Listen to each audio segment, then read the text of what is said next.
This is Devotions 3 from Daniel. Great to see you again. If you've missed episode 1 and 2, you might want to start there. And now we're talking. I think you get the best and the most out of these videos if you read the passage from the Bible that goes with each episode, maybe beforehand. You could even pause the video right now. For today it's chapter 2, the first 30 verses, because in this way we can really go through the book of Daniel together. But let's get started. As I said, in chapter 2, in this beginning, we find Nebuchadnezzar again, the Babylonian king. And you can almost hear him say now, "Are you magicians, you enchanters, you advisors? You're fake. You ask bad questions. You've agreed to speak lying and corrupt words before me, and therefore I'll destroy you." In those days, apparently the way of the stars and interpretation of dreams was given great prominence. And that's the reason why the king had magicians and astrologers on staff. And you might think, that sounds so ancient. Well, it's interesting to note that astrology again is back in vogue, particularly amongst young and educated people, even here in the Netherlands. It might even be you if you're watching this. Well, just as a note of warning, this chapter is pretty black and white when it comes to astrology. You'll find that only God has the answers, and well, the rest is a bit of mumbo jumbo.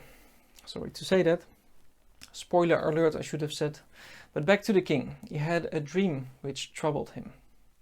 And yes, you could argue that in a way he has a point, that if someone could tell him both the dream as well as the interpretation, you really do get a sense of the ability and trustworthiness of that advisor.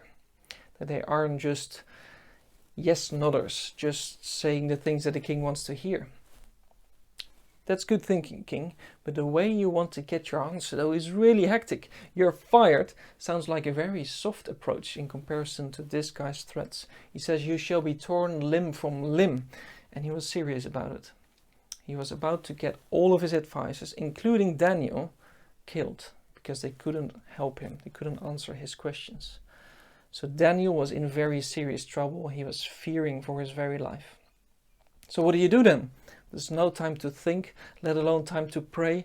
He had to rush, he had to take immediate action, and he asked for an audience with the king straight away, but he didn't have an interpretation or an answer yet. We often speak about having faith for something as Christians. And I think we often try to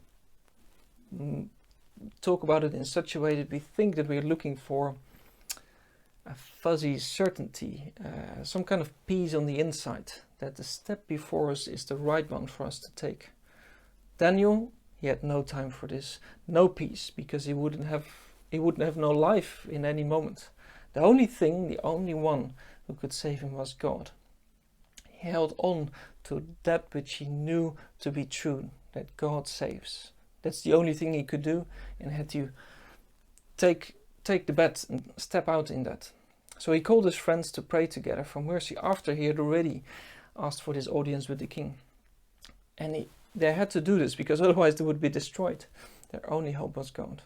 And God indeed answered their prayer. He gave Daniel a vision of both the dream and the interpretation. Yes!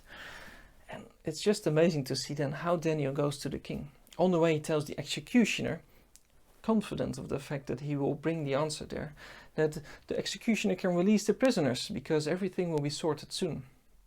That's real faith. There's no shakiness there. No, do I really feel peace about this, doing the right thing? I think he had no option, but he comes across very confident. When God has said something, I'm going. When God speaks, salvation is there. Do you have that kind of confidence? You know that Daniel here reminds me a bit of Jesus. Wherever Jesus came, he never seemed taken by bad news or new circumstances, and he always seemed to know what he must do or say. And that's the kind of real life faith, that kind of trust in God or walking with God that I actually long for, and maybe you as well. And for us this has to start with the facts, that we hold on to that which we know is true. What could be helpful in this moment is, for instance, to check Hebrews 10:19-22. Do it for yourself, because what it says there, it speaks about having full assurance of our salvation.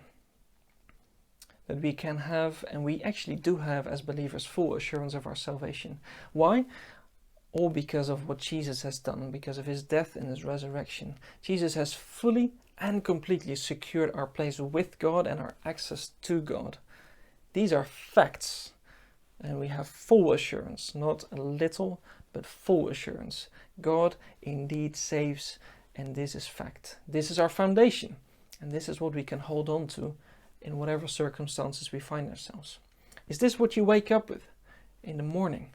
These are facts, you know, and whether you feel these or not, as believers, we have a full assurance that Jesus has secured our salvation. The stars don't give answers. Human wisdom doesn't give any rescue. Your fuzzy emotions won't save the day. Jesus alone brings salvation, and fueled by the facts of the cross, that Jesus has fully assured our salvation, we can have confidence in life, because God is with us now. And it's my prayer for myself, but also for you, that we can have this confidence with faith fueled by the facts of the cross, and then we can be as bold as Daniel. This was episode 3. See you next time.